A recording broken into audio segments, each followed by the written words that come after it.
It's cold outside, baby, but we gonna heat it up inside the studios of Amijo Communication with playoff talk and wild card weekend, which is, in my opinion, the best weekend of the playoff season. Playoff weekend starts tomorrow night, in the dome of Lucas Oil Stadium. Robert Irsay is threatening to open the roof, but I doubt if they really want to do that. But this game should be an interesting one to kick off the playoffs with Kansas City and Indianapolis, where Indianapolis beat them in the Arrowhead earlier this season. No, I think Kansas City beat them. I forget.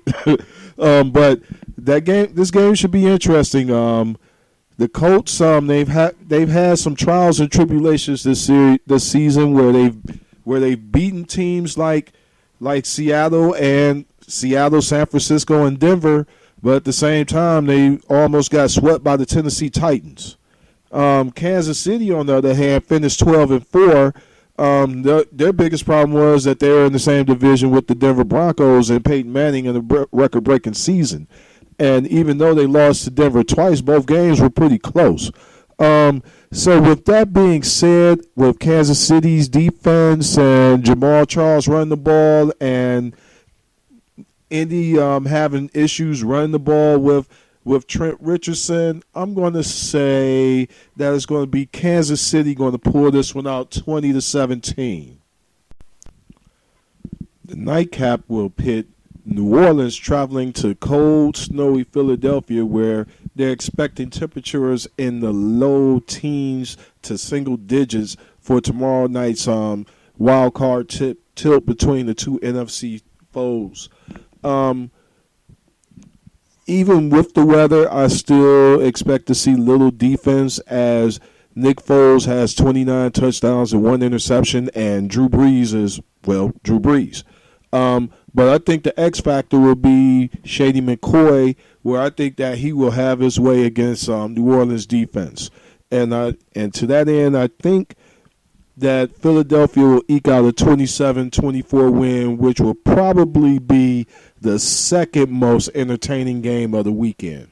I'll tell you which one is the most entertaining a little later. All right, the third of the wild card games, San Diego traveling east to Cincinnati, where it's expected again to be cold as blankety blank blank blank. And San Diego, I think that they played their best game last week when they beat the Kansas City Chiefs JV team to get into the playoffs, when Kansas City played their third team and really didn't have anything to play for. And I think San Diego did the best they could to eke out a win. And I think that they're going to come out flat, and it's going to be cold, and they're just going to be ready to warm up the buses to get out of that cold weather. And Cincinnati's going to be ready to win their first playoff game since 1990. And I'm going to go with the Bengals 20-7. And Wild Card Weekend wraps up with perhaps the best matchup of the weekend, when San Francisco travels to what would look like would be the frozen tundra part duh, when they face the Packers in Green Bay.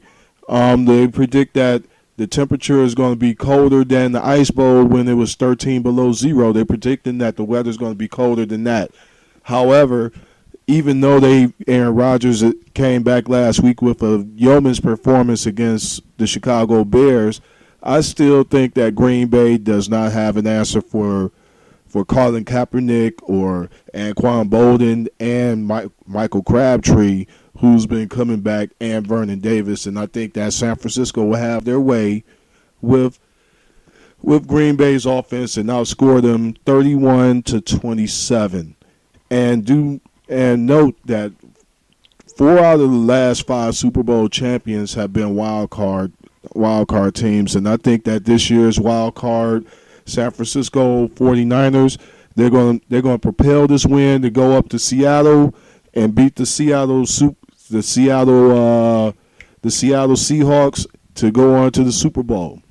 That's my prediction, and let's see how right or how wrong I am. Stay tuned till next week when we come back and talk about the divisional round. Coaches Speak with Coach BMAC and the Amijo Communications production You can follow Coach B-Mac on Twitter at Coach B-Mac or like his fan page on the MejoCommunications.com on Facebook. Thanks, and see you again next week.